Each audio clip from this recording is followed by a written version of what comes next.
दोस्तों नमस्कार। Colonel Ajay, CEO Ajay astro money group first global astro finance digital channel से आपसे मुखातिब होता हूं। आज है 26 मार्च सन 2025 बुधवार। दोस्तों आज के एपिसोड में हम ग्लोबल एडिबल ऑयल मार्केट्स के बारे में करेंगे चर्चा। सीबॉट पर सोया तेल के अंदर बढ़त दर्ज हुई है, जबकि पाम तेल के अंदर कुछ उतार चढ़ाव देखा जा रहा है। दोस्तों, कहा जाता है कि खाद्य तेलों का व्यापार करना कोई हंसी खेल नहीं है।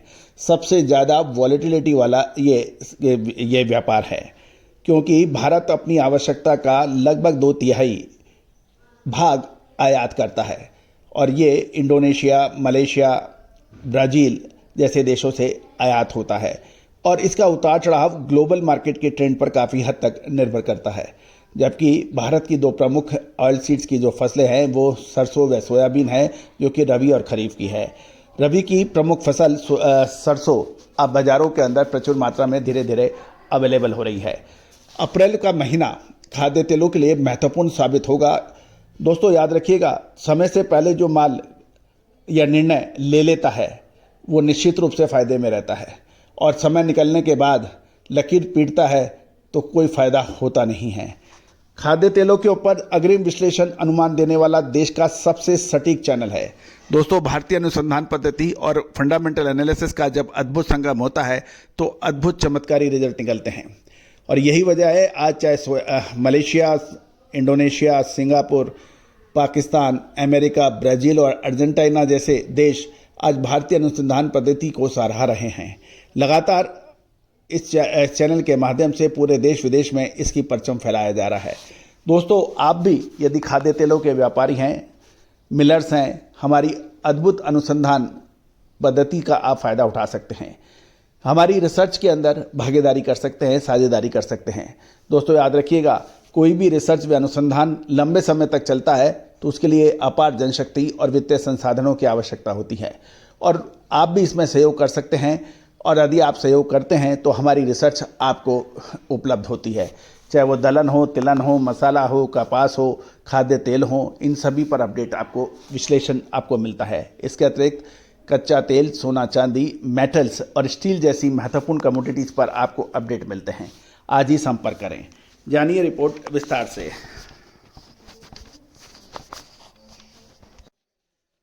दोस्तों, कल मंगलवार को शिकागो बोर्ड ऑफ ट्रेड यानी सीबॉट में सोया तेल के भाव में मामूली बढ़त दर्ज की गई है। मई कॉन्ट्रैक्ट 0.15 सेंट की मजबूती के साथ 42.30 सेंट पर प्रति पाउंड पर बंद हुआ, और गौरतलब है कि नीचे की स्तर पर खरीदारी और फंड्स की ताज़ा लेवाली से इस तेज़ी को सपोर्ट मिला है।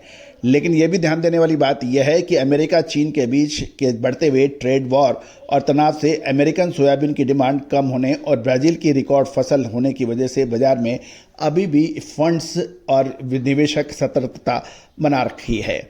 कमोडिटी फंड्स ने मंगलवार के सत्र में नेट खरीदार रहे, और स्टैटिस्टिक्स के मुकाबले सीबॉट सोया तेल में लगभग 3,500 कॉन्ट्रैक्ट्स की खरीदारी हुई, जिससे मार्केट के सेंटीमेंट को कुछ सपोर्ट मिला।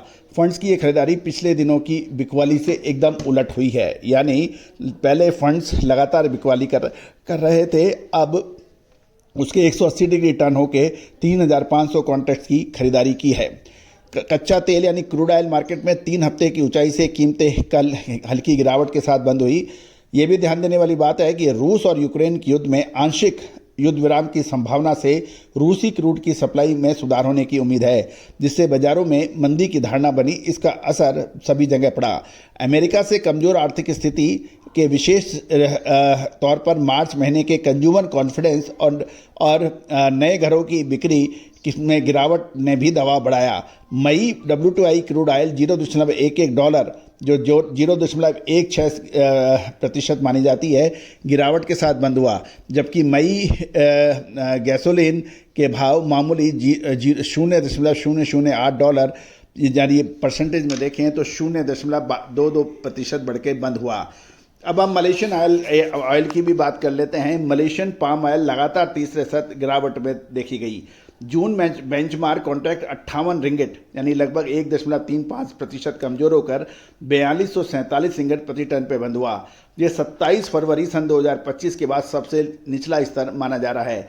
मार्केट में कमजोर एक्सपोर्ट डिमांड और बढ़ते मौसमी उत्पादन और अन्य खाद्य तेलों में कमजोरी ने कीमतों पर यानी पाम ऑयल पर दबाव बनाया। गौरतलब है कि पाम ऑयल का इस साल भाव सोयाबीन के मुकाबले अधिक रहा और अब जो करेक्शन है वो ऊंचे दामों पर बिकवाली की वजह से है। आइस कॉटन में कैनेडियन कैनोला वायदे में हल्की तेजी के साथ बंद हुआ। चीन द्वारा टैरिफ लगाने के बाद कीमतों में सीमित दायरे में कारोबार हो रहा है। मंगलवार को मई कॉन्ट्रैक्ट आइस कैनेडियन कैनोला में कॉन्ट्रैक्ट $6.50 बढ़कर $578.20 प्रति टन और जुलाई कॉन्ट्रैक्ट $6.20 की तेजी के साथ $588 प्रति टन पर बंद हुआ। ट्रेडर्स के अनुसार मार्केट में नई दिशा के लिए अभी स्पष्ट संकेत मिलने बाकी हैं। यूरोनेक्स्ट रैपसीड वायदा मंगलवार को तेजी के साथ बंद हुआ और मई 2025 कॉन्ट्रैक्ट में €6.50 मजबूत होकर €506 प्रति टन पर रहा। दूसरी ओर वेजिटेबल ऑयल्स में मजबूती से रैपसीड ऑयल को भी मजबूती देखने को मिली। आगे क्रूड ऑयल मार्केट की कमजोरी, अमेरिकन द्वारा कनाडा के कैनोला आयात पर संभावित टैरिफ, दक्षिण अमेरिका की भारी सप्लाई और मौसमी पाम ऑयल उत्पादन में बढ़ोतरी के कारण सीबॉट सोया तेल पर अब सभी व्यापारियों की नज़र है। दोस्तों, ये था विशेष अपडेट और हमारा विशेष अग्रिम रिसर्च रिपोर्ट के लिए आप संपर्क कर सकते हैं, नंबर स्क्रीन पे दिए हुए हैं। साथ साथ हमारा साप्ताहिक न्यूज़लेटर ₹3000 वार्षिक शुल्क पर उपलब्ध है। इसमें साप्ताहिक खबरें, महत्वपूर्ण खबरों के साथ साथ बाजार के ताज़ा मंडी और भाव भी आपको लगातार अपडेट होते रहते हैं। All the very best, good luck, happy trading.